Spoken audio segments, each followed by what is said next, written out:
Hey guys, welcome back to Comic Book University. Professor Bill. I'm reading Cage #1. Now, this issue just dropped this week, clearly, and I was pumped when I saw this. Not only Netflix series just dropped last week, so we're still on a Cage hype, but more importantly, besides this being a #1, Genndy Tartakovsky is the writer and artist. As Genndy Tartakovsky, he's the guy who essentially created Dexter's Laboratory, Samurai Jack, Star Wars, The Clone Wars.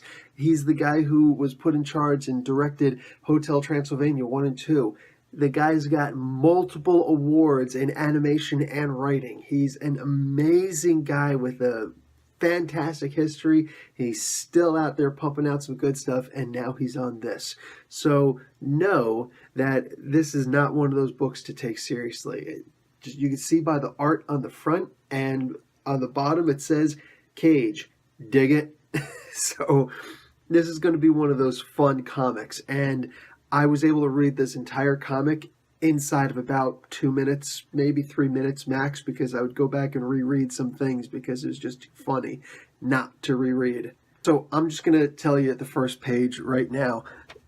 1977, City of Big. Big buildings, big shoes, big shirts, and big crime. And the bankrollers.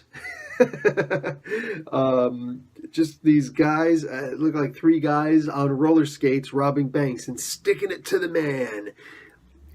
They start trying to escape, and what's that down the street? And it's Cage, and Cage just beats the bejesus out of these guys. At one point, just to show how not seriously this should be taken, he actually smashes one guy's head into the ground, and it explodes like a cantaloupe. Oh, but it's not as graphic as I'm explaining it. It's one of those things where it's like, okay, this is clearly not a to be. This is where I knew right away, with beyond the shadow of a doubt, do not take this comic book too seriously. It's meant to be fun. I know smashing someone's head is not fun, but the way that it was drawn, and plus just the silly little onomatopoeias that are put out, like that, he grabs the one guy by the face right before he smashes his head, and the onomatopoeia for that is grab. So he beats up these guys really quick. The police come. He's got to escape because, don't want to deal with that nonsense. So he leaves. On the way, almost immediately maybe, there's these kids like, oh, wow, Luke Cage, our hero. And he's like, oh, hey, kids, let me check out your new basketball. He does a slam dunk, completely smushes the entire basketball post, leaves, walks away, goes to have dim sum with Misty Knight, but she no-shows. He falls asleep waiting for her, gets up, I hate being stood up, goes to the police station where she's supposed to be working. Not a soul in the building, no cops in the building. There is a crook in the building, in the pen, and he goes in there, he's like, hey, what's going on? It says, free me and I'll tell you. Okay, so he reaches through the bars and pulls the guy out between the bars. Clothes don't even follow him. He's okay, now talk, punk. He's like, all the heroes in the city are disappearing, so the cops are working overtime.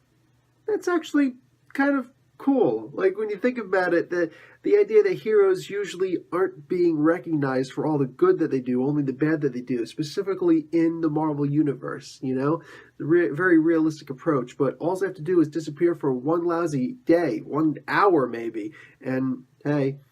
So Luke sticks the guy back in jail. He's like, hey, you said that you were going to let me out if I told you. Luke says, yeah, but I didn't say for how long. So Luke walks out of the police station, and he's got to try and find out what's going on. And he's jealous right now. This is great. He's jealous because, all the heroes are disappearing. But I'm a hero, so how come I haven't been kidnapped? Anyway, so he goes to Misty Knight's apartment. She's not there, but Cyclops is. Scott Summers from the X-Men. Where's Jean Grey? Misty Knight and Jean Grey were actually roommates right around the time and a little after for Giant Size X-Men #1. They actually name drop issue number 137 of X-Men. So Cyclops being Cyclops, he optic blasts Luke Cage through the window and lands on the ground. Nightcrawler and Wolverine show up and say, oh no, but she's off in space. And Scott's like, oops, what have I done? Well, Luke lands way too... This is like some kind of a dream or something. Maybe, when he fell asleep at the restaurant. But no, even before that. Anyway, so he lands and the street's crushed and he's hurt, but he's okay enough. Luke gets up and the X, Chemistro, Mace, Black Mariah, and Mr. Fish are waiting for him. The Mr. Fish thing is especially funny. The other guys are actual villains. Most of them are actually, villains for Luke Cage. Mr. Fish, though, I guess that's just a ploy, a joke on Bobby Fish from the Netflix series, because I've never seen Mr. Fish before. Correct me if I'm wrong in the comments below, please. So anyway, he's fighting, they're fighting back. He needs to book it out of there because just overwhelming odds.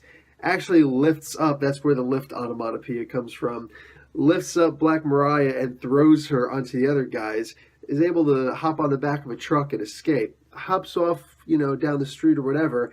There's two more guys waiting for him. They're unseen. We don't actually see, we only see their shadows on the ground. He says, "What's this?" "Oh no," and one of them winds up knocking him unconscious.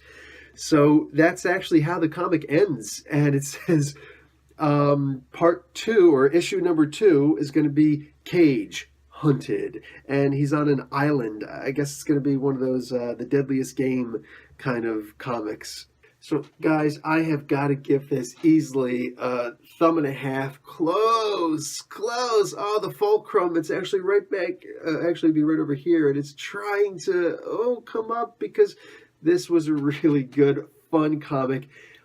It's not one of those that you have to take seriously at all. It's not one that you have to really remember a whole lot of details. It's just one where you can just sit back, look at this comic, and just laugh your butt off. Really good stuff. Highly recommended. Guys, check this out. Comic Book University, Professor Bill, you guys are dismissed.